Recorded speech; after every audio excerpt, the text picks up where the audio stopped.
Hi there, Aquarius. Thank you for joining me for your monthly forecast for January 2017, and welcome to the new year. It's quite a technical and nuanced set of influences for you this month. I'll try my best to pick my way through them. The month begins, I think, most importantly for you, with Venus, the planet of love, in your sign. That's a lovely way to start the year, and in terms of your solar return, provides a backdrop for the whole year, a year when you can attract goodness to you, definitely. And that can be good for you romantically, in terms of how you dress, the comments you get, the impact you have on people, just in terms of their senses, is going to be potentially very strong all through this year. You also have Jupiter, the planet of expansion, and of course traditionally of good fortune, in the most go-getting and risk-taking part of your scope, right through to the 10th of October. But that's forging a link with both of your ruling planets this month, in an opposition with Uranus, a sextile with Saturn, your traditional ruler, and Saturn itself is forging a great link with Uranus too.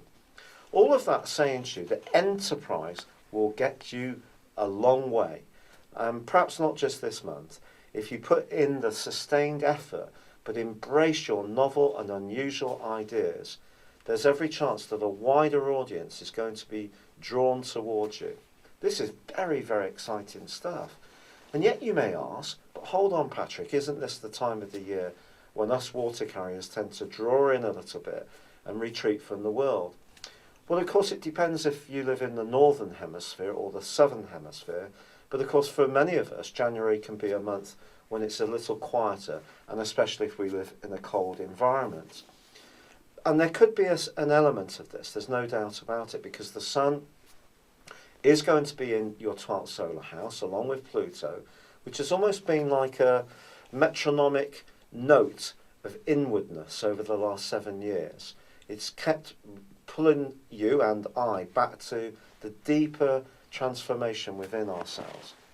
But there is, a fantastic link between the Sun and Mars, which is in the part of your scope to do with resources and also how you value yourself. But Neptune's alongside.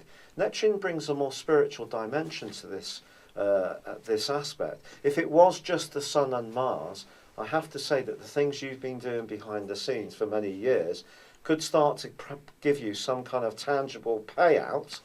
But instead it may be some kind of spiritual reward that's going to come to you this month. But Venus does move on the 3rd into Pisces, so there can be some ka-ching, and even if you're an Aquarian who tends to be a little bit noble about money, don't refuse the chance to better your lot or to just receive goodnesses into your world of all different kinds. I think with Venus moving into this area, if you had in some kind of jolly get-together over the holidays decided that you were going to shed some weight as one of your New Year's resolutions, well, Jupiter, I beg your pardon, Venus is going to be doing its level best to reduce your willpower to absolutely nil.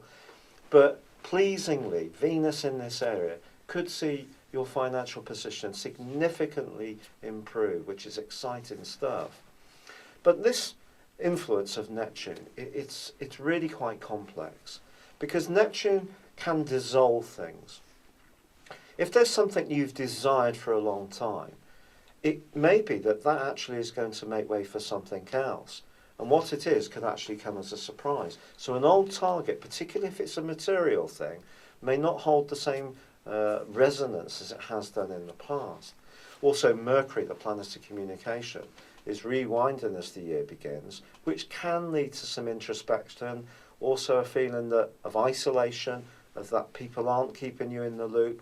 But pleasingly on the 5th, it reverses back into Sagittarius, which is a great location for you. And there could be some kind of reunion that takes place with someone who is from your past. Fascinating again. Once Mercury makes its way back into Capricorn on the 13th, perhaps there will be a week of just thinking about things, mulling things over. But I think the much more important event than that, quite frankly, is going to be the full moon, which occurs on the 12th. This full moon is going to be one of the most potent ones for a long time, except, ironically, since last June, which also was hugely potent as well. And set in train all those pledges and claims and that were pretty baseless in the post-truth era that we now live in. This is different. This is much more about power battles, really, because there's a lot of cardinality that comes together in a grand cardinal cross on the back of this full moon. And if something has been working its way through your situation for a long time, and it needs to find an outlet, it needs to find a way of expression, whether it's through the written context, whether it's spoken in conversation, or having a discussion with someone, I do feel some old stuff may have to come out in the following couple of weeks, or perhaps even in the next few months. This is a very potent full moon. It's not to be underestimated. And psychological stuff can impact on your physical being just as much as falling over and breaking your ankle can. So try to be open to that. But I do feel that there's lots of positive influences around you. It's just, you may be sorting the wheat from the chaff in terms of the people who are really going to be part of your ongoing future, and those that perhaps belong to the past. Once the sun moves into your sign on the 20th, you can really start to turn on the afterburners. The new moon in your sign on the 28th really sees you gaining momentum. And also on the same day, Mars makes its way into the sign of Aries, which is very, very good for you. And I think that February in particular is going to be an extraordinarily lively month. So Aquarius, for you, January, could be some transitions, but there's some very, very key influences there, and a lot which can help you enormously throughout the rest of this year. It's been a real pleasure being with you. Thank you for joining me. Good luck, and goodbye for now.